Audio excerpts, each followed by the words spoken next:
Welcome to the Retail Insider video interview series. I'm your host, Craig Patterson, and we're joined here today with a special guest. This is Stephen Bailey. He's the Chief Marketing Officer at Vancouver-based footwear brand John Fluevog, which is known to many. Welcome, Stephen. Thanks so much. And now just a quick word from our sponsor, Salesforce. Turn today's shopping trends into tomorrow's retail success. Visit the link in our show notes to see the global insights from Salesforce to boost your bottom line. Now, back to our podcast. Now, tell me a bit about yourself, and then let's talk about the Fluevog brand. How did you get into it, and how long have you worked with the company? Yeah, so I've been here. This is my 20th year here now, which amazes me. But it's also, if you've been somewhere that long, you must like it, right? So I've been here 20 years. The company was started in 1970, so 54 years young. It's an independent company that was started by John Fluevog. It's always been based in Vancouver, and John is still very much involved, as well as his son Adrian.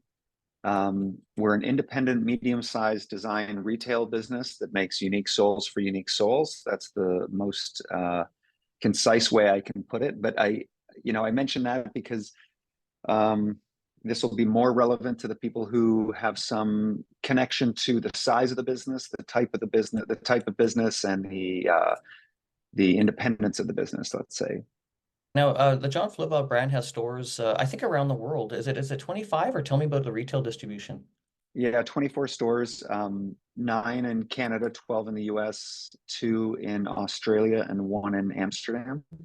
Okay. Now, is there wholesale distribution? I know there was in the past, but I'm not sure if it's still the case. I haven't been shopping enough, apparently, for shoes. Yeah, we go back and forth with that. I mean, over my time here, we've gone really big into wholesale, and then we pulled out again. At the moment right now, we don't have any wholesale. That's partly driven by wanting the ability to kind of present the brand in the way that we wanted, and also, admittedly, Fluevogs are a tough product to sell because they're, as you can see behind me, they are not invisible. They're not instantly forgettable. They don't blend in. They stand out, and each one comes with its own special story. So, we make them in small numbers, and that's reflected in the quality, but also sometimes in the price. So it's a tricky one for wholesalers to sell, or so we've found over the years. So that's part of it. And so it allows us to kind of maintain that uniqueness, but also focus on those individual environments and the digital presence just as one unified whole. And that is a strategy we're seeing with more brands now, is moving direct to consumer, or I guess just selling through direct to consumer channels, which include stores, their own stores, as well as online, and being able to, I guess, curate that environment in a store. Tell me a bit more about the in-store experience, and how that, I guess, drives sales for Fluevog Shoes. Yeah, I mean, I think in-store retail is a moving target all the time, right? It's forever changing. Any analogy you want to use, the goalposts or anything like that, it's never a dull moment, that's for sure. So, one thing that's changed a lot in my time here anyway is the amount of things that, as we call them, Fluvogologists, everybody that works at John Fluevog is a Fluvogologist, and the amount of variety that happens during their day. It's not just about servicing that customer. We don't have a distribution center, so every web order that comes through the website gets fulfilled from one of those stores, and that fulfillment is let's say, we take great care in that fulfillment. We want to make sure that we reduce the number of returns, obviously. But given that it's one of many, many things that Fluvogologists do, it's in our best interest to get the right product to the right person, obviously. But 20 years ago, that was there was almost no retailers that were doing that. So along with the in-store experience, Fluvogologists are managing that fulfillment as well, which is great. Not to mention everything that's coming into them through other communication channels, trying to make the best of what they can with any of the situations that come up from customers. But that's all kind of beating around the bush to the most important thing, which is that customer service in stores. So I think, first things that comes to mind when I think about that service level in store, I work in the Gastown store, and so we're on the mezzanine here, and there's a store down the stairs there. And I was leaving for lunch, and I saw this guy. Then there was 25 boxes, open boxes, spread around as he was sitting on the couch trying on shoes. And Vanessa, who worked for us at that point, was helping him try and choose his first pair of Fluevogs. I came back from lunch. 30 minutes later, I was walking up the stairs, and Vanessa was putting boxes away. And I looked down, and I was like, I have to know which pair he chose. And she said, oh, he's going to think about it. And I instantly was like, oh, that's so hard. You put so much work into kind of nurturing that relationship and helping that customer get to the end of that first journey. And she just waved it away. She's like, this happens all the time. No problem. He'll be back. And there's just such great confidence when you provide, the absolute best service you can in a store, that people will become Fluevogers, and they will love the interaction. They'll love the artistic energy in that store. And probably most importantly, they will love the experience they get from the service in that store. I mean, none of that is rocket science. We talk in retail all the time about experience in store, about looking at it in different ways, about making emotional connections with people in store. But in reality, I mean, retail is no different than other relationships. You make promises, you have to keep those promises, and you build relationships that way. And as those relationships grow, business comes from that. Not all the time, but it certainly doesn't come if you break those relationships. So, tell us about the in-store experience, I think was the question. I think it's still, even through all the changes that we've been through, it still comes down to that customer service level. And again, I go back to the fact that we are a medium-sized design and retail company. We still have the ability to provide that highly dedicated personal service, which I think we have yet to find a way that we can do that and scale any quicker than we already are. And scene. Very, very interesting. And Fluvog very, very early on was at least mostly a direct-to-consumer brand. I mean, the brand has had stores, I think, at least since I've been alive, and probably before. 1970 was the first store. It was Fox and Fluevog, and yeah, I mean, it's always been store driven, and obviously we pay. I think we were probably one of the first footwear brands to actually sell shoes online. It was before my time, and forgive me, I don't have the exact date, but it was around that time where the media was saying the only two things that you can't sell online are pets and shoes. And in perfect Fluevog manner, we took that as a dare and started selling shoes online immediately. And when I started, those orders were coming in, 2 to 3 orders a day, and I mean that was a pretty big deal. And we thought this was great, but it obviously has ramped up since then, as has everybody's tech stack, as has everybody's, balancing and juggling of in-store versus online. I mean, it's forever a discussion. Definitely, definitely. How's e-commerce going with John Fluevog right now, especially with I guess fulfilling orders from the stores themselves?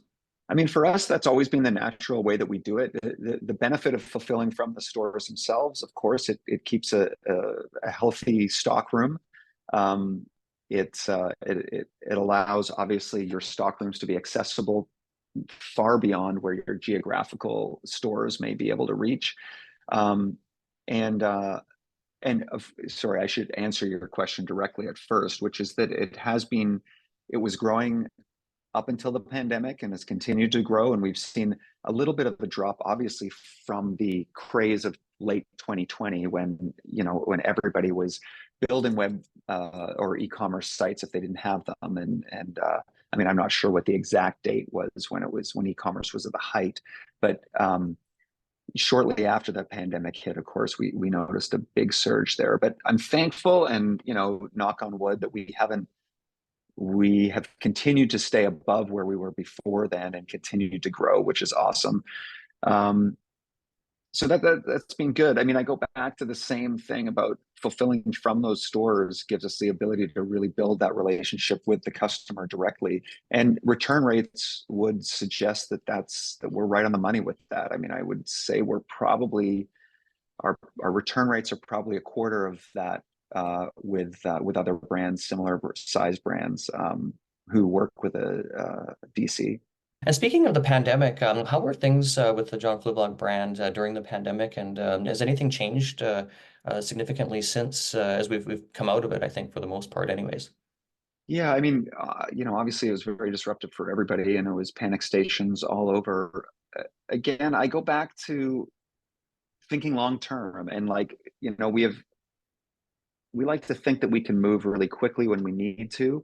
And I think that is one thing about being an independent company is that sometimes you can make those changes really quickly. So during the pandemic, we made a lot of changes very quickly. And what were those? I mean, it's not staged, but the Bonnie Henry shoe is behind me for the I think that was 2 weeks into the pandemic, and we made this move very, very quickly with somebody who was a Fluvog fan first, and wore Fluvogs in press conferences, and we built a great relationship with her, but we did it very quickly. So I'm trying to contrast these two things, like being able to move quickly when you need to. That is something that we do all the time, and actually sometimes when we work with partners, that is one of the difficulties, is that we have gotten used to moving quickly, and sometimes in last minute situations. It served us well during the pandemic, which is great, but talking about long term and the pandemic, I do think the ability for us to have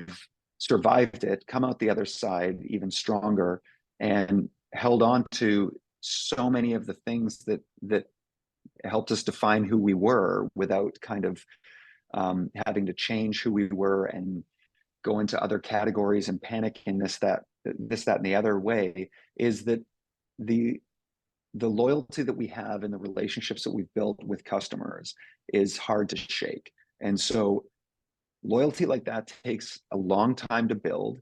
It takes, keeping your promises and being attentive to the customer. And again, it's one of those things that has just like saved our bacon, which is a strange thing to say as a vegan, but it's one of those things that really, really helped us pull through there. I really just can't state enough how important it is to have that loyalty for a brand like ours. I think if you tried to start this brand today, you wouldn't stand a chance. I mean, you're offering, you just go to the website and you'll see what we have on offer. It's a lot of variety. It's not instantly comprehensible what we're doing here. So it's a big investment for the customer too, to try and learn what Fluvog means and whether it means something that they want to stand for as well. And do customers come back and buy quite a few different styles of shoes, or what do you find with, say, repeat business? I mean, I go back to us being unique souls for unique souls. So our customers are all different. But yes, some people only wear Fluvogs and they wear them. They have Fluvogs for gardening. They have Fluvogs for night outs. They have Fluvogs for work. They have Fluvogs for around the house. They have them for everything. And then other people, for sure, there are people who save them for those very, very special occasions.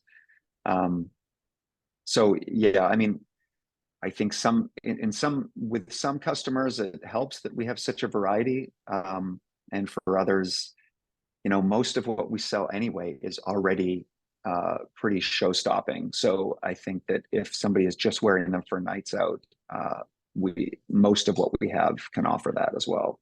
That's right. Some pretty famous people wear the Fluevog brand. I think over the years we've just seen mention of people like Madonna. Is there anyone we want to name without breaching any sort of confidentiality, if there is any somewhere? I mean, we really don't do any celebrity outreach, probably to our detriment. So most of these connections come because people love the shoes. I mean, we've worked with George Clinton for years now, and that came because George Clinton loves Fluvogs. Alice Cooper, Jack White, Beyonce. I mean, these are all musicians, but then we also celebrate the people that are not routinely partners with fashion brands. And off the top of my head, I mentioned Bonnie Henry, but Jen Gunter, who is affectionately known as Twitter's gynecologist, depending on the circles that you're rolling in. a very well celebrated best-selling author, you know, and Jen Gunter is a wonderful friend of the brand, and we partner with her as well. So it's, I mean, sorry, you mentioned, you know, notable Fluvogers. I mean, I have to say, having had festivals with Fluvogers, they are all, I mean, all our customers are unbelievable once you get into their stories. But, you know, talking about the ones that are more famous, those things usually come organically. Very interesting. Now, John Fluevog as a brand has done collaborations with various designers. We had something in Retail Insider a while ago with a designer from the UK. Tell me about that, because we've seen some really unique styles come out of these designer collaborations. Yeah, I mean, again, like Xander Rhodes is probably who you're talking about, but Comme des Garçons and Anna Sui, all of these things come out of those relationships as well. So they really are. I mean, you know, as if the word authentic isn't a word that's being beaten to death, so you really don't know when to believe it or not. But being on this side of things, I can tell you that we work so closely with the partners that we work with that they really do come out of these, you know, friendships and relationships. And you know, sometimes they sell really well and sometimes they don't, but it's never not worth it to partner with people who you're on the same page with, and who are connected to the aesthetic in one way or another. I mean, the Xandra Rhodes connection, it just makes so much sense. It's I mean, she has some very eccentric patterns, and she has such an incredible history of dressing Lady Di, Freddie Mercury, David Bowie. It's like, yeah, I don't know, that connection just made so much sense to us. And then things like, you know, with Anna Sui, John and Anna have been friends for so long that to partner for runway shows and for collaborative projects makes perfect sense to us. And I mean, you know, it's funny because we talk about these things, and I guess the difference, the way to ensure that authenticity comes through is that if those things sell to the end consumer, so if Fluvogers love the connection with George Clinton and John Fluvog, whether they are fans of George Clinton or not, I mean, the celebration that they have about those partnerships is probably determined by how authentic and relevant those partnerships really are. So for us, we probably use that as the number one kind of assessment as to whether or not a partnership is going to work. Not necessarily is this going to sell a boatload of shoes. It's, are these two groups going to be able to work together nicely, and are they friends already? And if they are, and we've partnered with some, like I've mentioned before, we've done some strange partnerships on paper, but it's always been easy and enjoyable for everybody, you know. And so, I mean, we base success on more than just the sell through, I suppose, is the way to say that. Very interesting. And last question, any predictions in the future of footwear retail or otherwise in the Canadian retail industry and beyond, I guess, because Fluevog's a global brand? Yeah, I mean, I don't know. You know, we tend to zig when a lot of people zag, so it's not. It's funny. We really do have a mixture of being first on things, and then sometimes waiting until things settle so that we can join them at a later date. But you know, footwear on demand is something that is getting more and more steam, building more and more steam, and that's something that we've looked at many times. There's many benefits to it. There's a reduction of waste. There's you know, customization, all of that.